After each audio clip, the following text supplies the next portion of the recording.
Fala, meus amigos, saudações vascaínas, bora começar mais um cara a cara aqui, esse quadro que você já está acostumado, onde a gente compara aqui posição por posição os jogadores que vão entrar em campo no próximo sábado. Vasco e Grêmio se enfrentam pelo Campeonato Brasileiro, a gente estava falando em off aqui que em momentos bem parecidos, os times irritando seus torcedores, não conseguem engrenar no Campeonato Brasileiro, estão ali na parte de baixo, e na Copa Sul-Americana os dois perderam a partida de ida, o Vasco se complicou ainda mais, mas o Grêmio também se complicou bastante, perdendo por 2-0 para o Alianza. Mas antes disso, temos Vasco e Grêmio em São Januário, e já quero passar a bola aqui para o Leonardo para saber a expectativa dele sobre essa partida em São Januário e também para ele se apresentar aí para vocês. Fala Juninho, torcida vascaína, tudo certo? Meu nome é Leonardo Oberher, sou narrador esportivo da Rádio Pachola, uma rádio identificada com o Grêmio, sou gremista, trabalho como assessor de imprensa também em outro clube de futebol, o Aimoré, são as minhas duas grandes paixões e fico muito feliz de estar aqui trocando uma ideia com vocês. Até a gente conversava realmente no off, eu acho que as duas equipes vivem um momento muito semelhante. A diferença talvez é que o Grêmio tem uma luz no fim do túnel, que é a virada de ano, a mudança por conta da eleição. O Vasco, eu olhando aqui do Rio Grande do Sul, não enxergo vocês tendo essa luz no fim do túnel, mas pensando que o time atual dos dois, de Vasco e Grêmio, são ruins, que os dois mudaram de treinador recentemente e que os dois estão mal no Campeonato Brasileiro e na Sul-Americana, eu acho que vai ser um jogo dos mais incríveis 0-0 que nós vamos ter. Cara, 0-0, agora puxando a sardinha aqui pro meu lado, 0-0 pro Grêmio em São Januário é um bom resultado, né? Porque o Grêmio Ótimo. costuma perder em São Januário. Pô, o Vasco, nos últimos anos, pô, infelizmente vem acumulando temporadas ruins, times fracos, mas o Grêmio costuma ir a São Januário e perder, e o Vasco vai na arena e devolve os pontos, né? O Vasco vai na arena e perde. Então, geralmente, quem joga em casa, quem é o mandante nesse duelo, acaba vencendo. Mas eu quero saber, antes de a gente começar o cara a cara aqui, uma curiosidade, e a visão que você tem da equipe do Vasco, não estruturalmente de direção e tal, mas do time do Vasco, como aí no Sul, como você como gremista vê essa equipe do Vasco. Assim, infelizmente, e eu falo isso porque somos torcidas amigas, né? O Vasco da Gama é uma equipe que tem peças fracas, né? É um time que, comparado com os outros times cariocas, é talvez o primo mais pobre, né? É o que não conseguiu os melhores resultados, é o que vem sofrendo já há tanto tempo e sempre trocando de treinador, trazendo novos jogadores e sempre a próxima janela de transferências é a grande esperança. O Grêmio tem sido assim nos últimos anos também. O Vasco é justamente essa equipe em tese mais fraca do Rio de Janeiro. Mas tem uma coisa só que eu acho curiosa, Juninho, que a gente vai ver isso agora no cara a cara. O torcedor do Grêmio olha muitas vezes pro time, pros jogadores do Vasco, e eu sou um deles, e pensa assim, pô, mas tem uns 4, 5 aí que fardariam fácil no Grêmio. E é capaz de vocês pensar a mesma coisa dos jogadores do Grêmio. Então, acho que vai ser divertido esse cara a cara, porque a grama do vizinho sempre é um pouquinho mais verde, né? Bora começar então, a gente começa pelo gol. Aqui eu acho que é Barbada, tá? Inclusive é cria da casa, né? Léo Jardim, cria do Grêmio, contra o Volpe. Eu de longe aqui, olhando de longe, acho que o Volpe ainda não se firmou totalmente, né? Não tem aquela confiança toda da torcida do Grêmio. E vejo o Léo Jardim hoje como um dos melhores do Brasil, evitando sempre tragédias maiores aqui no Vasco, né? Se o futebol fosse apenas de pênaltis, né, o Thiago Volpe seria o melhor goleiro da atualidade do futebol mundial, porque ele, na verdade, conquista um pouco o coração do torcedor gremista, porque ele classifica o Grêmio em duas decisões por pênaltis, uma na Copa do Brasil, contra o São Raimundo, pegando 2 pênaltis, e outra contra o Juventude na semifinal do Gauchão. Então, isso deu um pouquinho de sobrevida para ele. Mas com a bola rolando, ele é terrível. Então, com certeza, Léo Jardim, disparado, o melhor goleiro da disputa. Lateral direito agora. O Vasco com o PH e no Grêmio é o Igor Serrote, o lateral direito. Isso. Aqui no Rio a fama que chega dele é de porradeiro, né? De maluco. E dá porrada em todo mundo. A fama se confirma, né? Ele é um jogador que é criado na base do Grêmio, é gremista de coração, inclusive tem algumas imagens dele no Beira-Rio, torcendo pelo Grêmio, com a geral e tal, então é um jogador muito identificado com o clube, mas com a bola no pé ele é ruim, ele não acerta passe, não acerta cruzamento. O Serrote tem essa característica, ele é muito raçudo, mas só, né? É um guri da base que tá crescendo e a gente tem uma expectativa muito em cima dessa raça que ele tem, mas eu vou dizer que essa disputa é muito boa, cara, porque o PH também, as lembranças que eu tenho dele são, obviamente, jogando contra o Grêmio. Nunca foi também um exímio lateral direito, né? Eu acho que se a gente botar um zagueirinho ali, é até melhor. Mas, assim, eu vou ficar com o Igor Serrote só por conta da raça. tá? Só por conta disso. Mas se tu me provar que o PH acerta 2 cruzamentos no jogo, eu me abraço no PH. Cara, então, essa eu acho que é uma coisa que é muito a visão do torcedor de fora e a visão do torcedor de dentro, assim, porque o PH é um dos poucos jogadores que a torcida do Vasco realmente gosta, que é um dos poucos aí que são poupados da crítica, principalmente agora. O Vasco vem de 2 derrotas e vem de um 4-0 que poderia ser 9, então tá todo mundo ali, a torcida quer matar todo mundo, mas você tira PH, Verrete, Léo Jardim e Nuno Moreira, são ali os jogadores que a galera, não, aqui tem um voto de confiança ainda. O PH vem fazendo, acho que já está na segunda temporada boa assim no Vasco. Ele é muito bom no ataque, defensivamente realmente ele deixa bastante a desejar, mas eu acho que ele compensa ali com a garra, com a velocidade. Pô, a velocidade dele é um dos laterais mais rápidos do futebol brasileiro.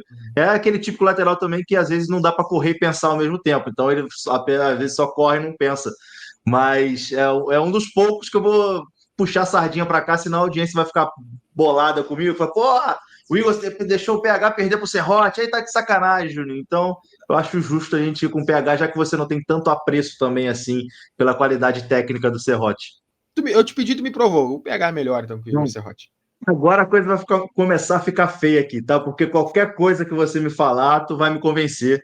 Porque agora é um dos jogadores mais criticados aqui pela torcida, um dos caras que vem testando a paciência seguidamente do torcedor vascaíno, que é o João Vitor, o zagueiro João Vitor.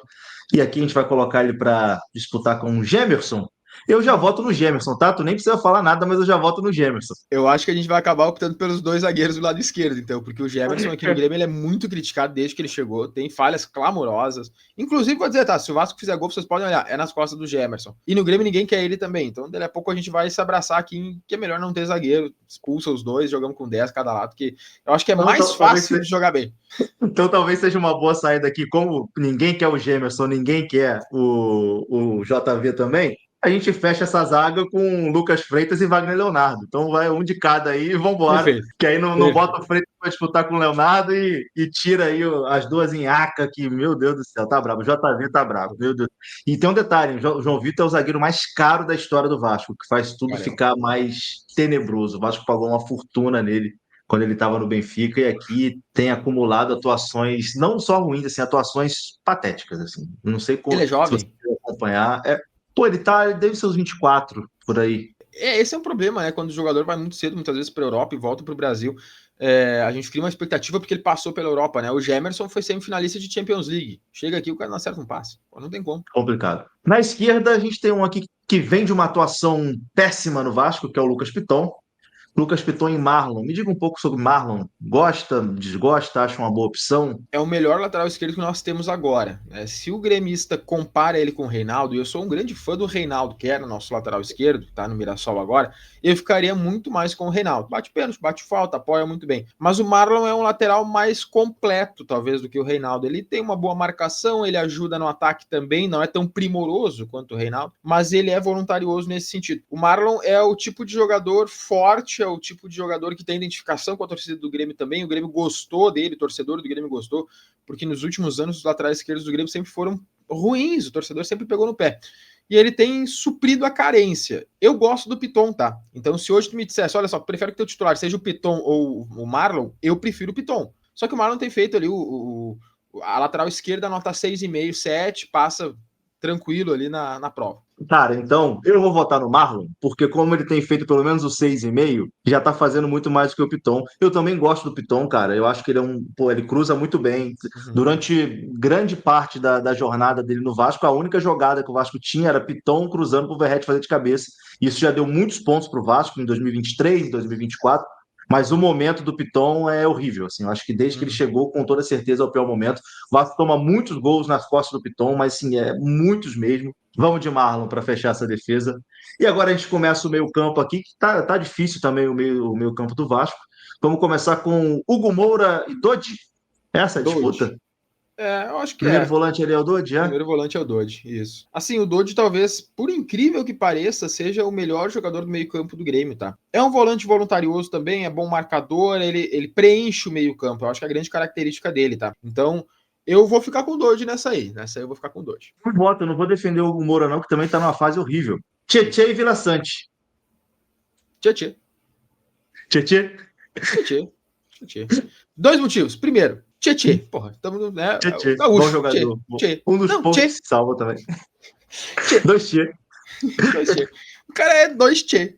Falando aqui dos gaúchos, né? 2 Tchê. Mas assim, o Vila Sante ele tem um problema que o torcedor do Grêmio, historicamente, sempre gostou de jogadores que hablam espanhol, né? E o Vila Sante é esse tipo de jogador. Ele é meio peixe frio, que a gente chama aqui, que é o cara meio sem sangue. E por alguma loucura do universo, o Palmeiras quis contratar ele no início desse ano e o Grêmio não quis vender essa desgraça, porque ele queria sair. Então, no final das contas, no frigir dos ovos, o Grêmio tinha uma proposta financeiramente viável para que ele fosse embora, ia descarrilhar ainda um bom valor de salário, porque ele não ganha tão pouco aqui, papo é de 400, 500 mil por mês. É um jogador que o torcedor do Grêmio tá vendo que ele é uma enganação, e para piorar, ele é um jogador que atrapalha os outros jogadores, porque ele não marca, ele não cabeceia, ele não faz gol, nada. Então, disparado, Tietchan. Para fechar esse meio-campo, Nuno Moreira e Edenilson, e eu já voto aqui no Nuno Moreira, que é um dos principais jogadores do Vasco, português, chegou recentemente, talvez a única contratação do presidente Pedrinho que a torcida não odeia. Esse realmente chegou, vestiu a camisa e parece que está no Vasco há 5 anos. Tem sido muito importante aí para o Vasco não estar no momento ainda pior. Então, Nuno Moreira, como o Edenilson vai estar improvisado de meia, né? Então, Com fechamos certeza. no Nuno, vamos para o ataque? O Bora. Vasco, para esse jogo, é importante deixar claro: talvez o Coutinho jogue, aí se o Coutinho jogar, o Nuno vai para a ponta e o Coutinho joga no meio. Mas a tendência é que o Coutinho não jogue e o Nuno joga ali como armador, camisa 10. Aí o Vasco vai provavelmente com o GB, que é o menino da base. Então, essa disputa é GB e Alisson. O que você tem a me dizer do Alisson? A amostragem do GB no profissional é muito pequena, ele tem, sei lá, 3 jogos pelo profissional, tem um gol, inclusive, mas os jogos dele pelo profissional foram carioca ali, enfim, entrando no segundo tempo, uma amostragem bem pequena ainda. O Alisson é um ponta diferente daqueles que o Grêmio tem lançado, né, nos últimos anos. É um jogador com mais força física, é um jogador que tem a passada larga, que a gente fala aqui, né? É um jogador que joga de cabeça erguida, assim, parece uma garça jogando. É o melhor jogador do Grêmio. O melhor jogador do Grêmio hoje é o Alisson. Só que acontece, é um guri também, ele vai oscilar. Então, olhando só o nome, enfim, as posições, o Alisson, ele é hoje o melhor jogador do Grêmio, é o destaque, é o jogador que nas últimas vitórias tem dado assistências, tem feito gols, tem aparecido nos jogos, é a válvula de escape ofensiva do Grêmio. Nessa aí eu vou ficar com o Alisson, embora ele também tenha subido para o profissional há pouco tempo, ele tem sido mais aproveitado, né, do que o ponto de vocês aí, o GB. Então, eu vou ficar com o Alisson nessa, porque realmente é o menos pior jogador do Grêmio na atual situação. Justo. Cara, eu gosto muito do GB, ele no Sub-20 foi importante, enfim. Ele ia ser transferido para o futebol turco, chegou a fechar com o Fenerbahçe, o Vasco tinha feito uma venda, só que quando chegou lá para assinar, foi reprovado nos exames médicos, detectaram um problema no joelho dele, aí ele voltou. Então, assim, eu acho que é um garoto que vai dar jogador, mas no momento também, subindo meio que fora de posição, porque ele é mais camisa 9 do que ponta, então vai jogar meio que improvisado, provavelmente ali na ponta, então dá para a gente fechar ali no Alisson, mas fica uma menção ao GB também, que a torcida gosta bastante dele. Na outra ponta, talvez uma das grandes surpresas do Vasco nessa temporada de 2025, que é o Ryan. Tem jogado muita bola, tem despertado também interesse aí de clubes europeus, não deve ficar no Vasco por muito tempo, acredito que na próxima temporada já deva ser vendido. E a disputa aqui é Ryan e Amuzu. Me diga sobre Amuzu, confesso que conheço pouco. O torcedor do Grêmio também. Assim, e acho que quem contratou o Amuso também conhecia pouco ele. Ele Amuso, teve. então pronunciei errado. Amuso. Não, fica tranquilo. Até foi perguntado para ele na entrevista de apresentação como é que era a pronúncia direitinho, porque a gente tem o centroavante Martin Braithwaite, né, que todo mundo chama de Bright White. É Bright White, meu amigo, é Bright White. E aí a galera acabou se ligando, vamos perguntar como é que é a pronúncia desses caras aí. Não, o Amuso, ele é um jogador belga, fez aí uma grande parte da carreira dele no Anderlecht, não ganhou nada lá, né? Não teve assim, meu Deus, um grande destaque, mas era titular do Anderlecht, da Bélgica. É um jogador que veio para o Brasil, é a primeira experiência dele fora da Bélgica, inclusive, já tem 25, 26 anos. É um jogador de muita velocidade, né? Ele tem essa velocidade, ele gosta de pegar a bola com espaço, e hoje, do jeito que o Grêmio joga, faz muito sentido ter ele, né, naquela ponta. Não ajuda muito na marcação, que também é uma característica falha nele, mas com a bola no pé, ele é um jogador que tenta. Só que ele é aquele famoso ciscador. Ele vai pegar a bola na ponta, vai levar para o fundo, vai trazer para dentro, vai para o fundo, vai trazer para dentro, e uma hora ele vai achar um cruzamento, quando ele não pega a bola e chuta do meio do campo. né? Então é um tipo de jogador que, nessa comparação, e o pouco que eu vi do Ryan também, eu vou ficar com o Ryan, mas muito mais pela expectativa e pelo teto, que eu acho que o teto do Ryan é muito maior do que do Amuso. O Amuso já chegou no ápice da carreira dele, em questão física, questão técnica, então acho que o Ryan nessa aí leva a disputa e a gente vai com 2 garotos na ponta, o Alisson de um lado e o Ryan não. Boa, boa. Também fechadíssimo com o Ryan. Ryan é um dos poucos que se salvam também nessa loucura que é o Vasco 2025. Agora, na frente, o nosso Bright White não joga amanhã? Tá fora? Não, tá fora. O Martin Braithwaite. Aí ele tem um problema físico já, meio que crônico, né? Faz muitos jogos que ele não vem jogando, não vem atuando. E o reserva imediato dele era o Matias Arezo, que há pelo menos 2 meses estava já dando entrevistas no Uruguai, dizendo que queria voltar para o Penharol, porque ele pensa em jogar a Copa do Mundo do ano que vem. E tem uma curiosidade sobre isso: ele foi convocado para a seleção uruguaia apenas uma vez na carreira dele. Quando foi, além de não jogar nada, foi expulso. Mas ele acha que vai jogar a Copa do Mundo do ano que vem. A nossa terceira opção é o André Henrique, que é um jogador alto, tem 1,89 m, que também é uma característica faltante, tanto no Braithwaite quanto no Arezzo. E o André Henrique deve jogar muito por conta dessa especulação de ter bola aérea, né? O Grêmio vai provavelmente apostar nisso, vai jogar no contra-ataque, vai dar a bola pro Vasco se virar. Quando recupera, pum, bola nos 2 pontos de velocidade para cruzar para o André Henrique. Então, eu acho que dos 3 centroavantes do Grêmio, o André Henrique é o que mais tem fome, é o que mais precisa jogar, é o que mais quer jogar, é um excelente centroavante. E só para complementar, o Arezzo, graças a Deus, já foi embora do Grêmio. Cara, eu confesso que não conhecia o André Henrique. No Grêmio eu acompanho, obviamente, o Bright White. Bright White, não vou falar a pronúncia. Fala que é bonito, tá? A pronúncia correta. Aí, coisa linda, coisa linda. Gosto, tá? Acho um bom atacante. Não sei como é a relação dele com a torcida do Grêmio, mas de fora eu acho muito bom atacante. Aqui no Vasco, a disputa do coitado do André Henrique vai ser com o Verratti, que eu acho que é até um centroavante que tem a cara do Grêmio, tá? É um atacante que, se jogasse no Grêmio também, ia ter uma identificação tão forte como o Verratti tem aqui no Vasco, aquele tipo de centroavante que o gremista gosta, argentino, brigador, que pô, não disputa todas as bolas e faz gol pra caramba, não tem jeito.